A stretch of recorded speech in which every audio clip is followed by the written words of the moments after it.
নমস্কার, আমি রেখা। আমার সিটিভিল কুকিং চ্যানেলে তোমাদেরকে স্বাগত জানাই। আমি আজকে একটা কুকিং ভিডিও নিয়ে চলে এসেছি, আর সেই ভিডিওটা আমি কিন্তু মাছ দিয়েই বানাবো। তো আজকে ভাঙন মাছের তেল ঝাল বানাবো। ভাঙন মাছের তেল ঝাল আমরা গ্রাম্য পদ্ধতিতে কিভাবে বানাই সেটা তোমাদের সাথে শেয়ার করব। তো ভাঙন মাছের তেল ঝাল বানানোর জন্য আমার কি কি লাগবে সেটা একটু তোমাদেরকে দেখিয়ে নিই। প্রথমেই নিয়ে নিয়েছি টাটকা ভাঙন মাছ, খুব সুন্দর করে কেটে রেখে নিয়েছি। আর লাগবে পেঁয়াজ কুচি করে কেটে নিয়েছি, টমেটো কুচি করে কেটে নিয়েছি, কাঁচা লঙ্কা, ধনে পাতা কুচি, লবণ, জিরে গুঁড়ো, হলুদ গুঁড়ো, একটু চিনি, আর এখানে যেটা মেন মশলা যেটা লাগবে সেটা সর্ষে বাটা। আর এখানে একটু তেল আছে আর একটু জল। তো রান্নাটা শুরু করি, তোমরা দেখতে থাকো আমি ভাঙন মাছের তেল ঝাল কি করে বানাই। প্রথমে গ্যাসটা অন করে নেব, তারপর কড়াতে তেল দিয়ে দেব। তেলটা গরম হোক, আমি একটু লবণ আর হলুদ এই মাছগুলোতে মাখিয়ে নেব। মাছগুলো ফ্রাইয়ের জন্য।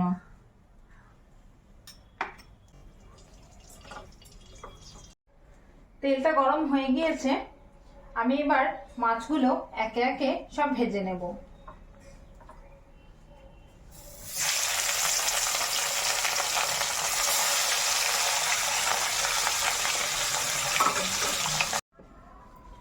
মাছগুলো আমি এইভাবে ভেজে নিয়েছি, আর গ্যাস কিন্তু অফ করিনি। আর এই তেলটা আমি ইউজ করব রান্না। এবার আমি এই পেঁয়াজগুলো সুন্দর করে ভেজে নেব। আমার বন্ধুরা, আমি কিন্তু আদা রসুনের পেস্টটা দেখাতেও ভুলে গিয়েছি। এটা একটি সাইডে রাখা ছিল, তো এই আদা রসুনের পেস্ট অল্প করে লাগবে, ঠিক আছে? তো আমি দেখো পেঁয়াজটা ভেজেছি, কিন্তু এটা একটু কাঁচা কাঁচা করে ভাজতে হবে, কারণ পুরো সুন্দর করে ভাজলে গ্রেভিটা ভালো হবে না। একটু হালকা করে ভাজতে হবে। আমার পেঁয়াজ ভাজাটা হয়ে এসেছে। এবার আমি একটু রসুন বাটা দিয়ে দেব।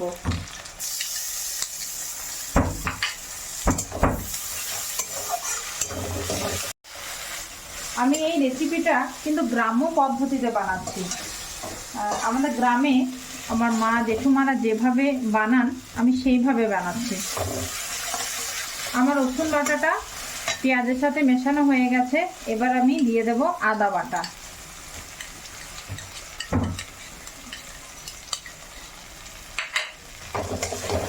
এটা মিশিয়ে নেব। আদা রসুনটা ভালো করে পেঁয়াজের সাথে মিশিয়ে নিয়েছি। এবার আমি এর মধ্যে অ্যাড করব জিরে গুঁড়ো। এটা অল্প আছে, আমি এটা সবটাই দিয়ে দেব। এইভাবে মশলাগুলো একের পর এক আমি অ্যাড করেই যাব। যেমন লবণ, এইটা লবণটা দিয়ে দিলাম। এখানে হলুদ আছে, হলুদটাও দিয়ে দিলাম। এতটা হলুদ লাগবে না, একটু জল দিয়ে নেব।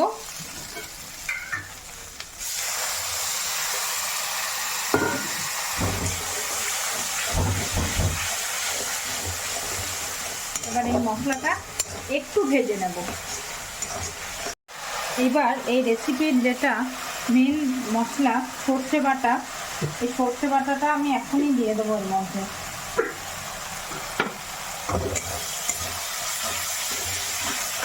আর দেব কুচিয়ে রাখা টমেটো। এবার এটা সুন্দর করে ফ্রাই করতে হবে।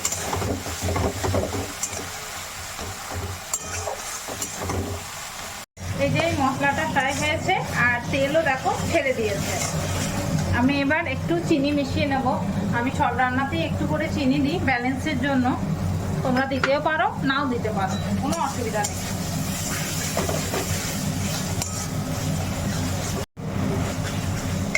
এটা কিন্তু একটু ড্রাই টাইপের হবে, একটু ড্রাই বানাবো। এই মাছগুলো যেগুলো আমি ভেজে রেখেছিলাম সেগুলো আমি এর মধ্যে মিশিয়ে দেব।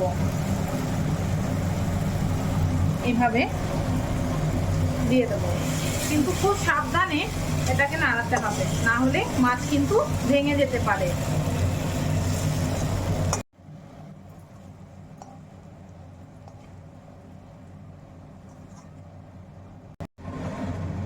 এবার দেখো এটা এই সুন্দর হয়েছে। একটু জল একটু দিলেও তোমরা দিতে পারো, আবার না দিলেও কোনো সমস্যা নেই। আমি অল্প দেব, অল্প, বারবারই বলছি অল্প, কারণ এটা ড্রাই হবে, এটা গ্রেভিটা ড্রাই হবে।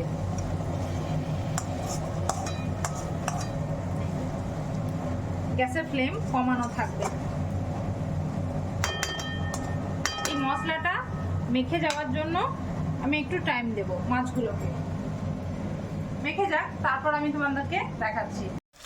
দেখো মশলাগুলো ড্রাই হয়ে হয়ে মাছের গায়ে এইভাবে লেগে গেছে, এই যে দেখেছ এইভাবে। এটা কিন্তু গরম ভাতের সাথে খুব ভালো লাগে। এবার আমি এর উপর দিয়ে দেব ধনেপাতা আর কাঁচা লঙ্কা। রান্না কিন্তু শেষ হয়নি, এখনো একটু আছে, দেখতে থাকো।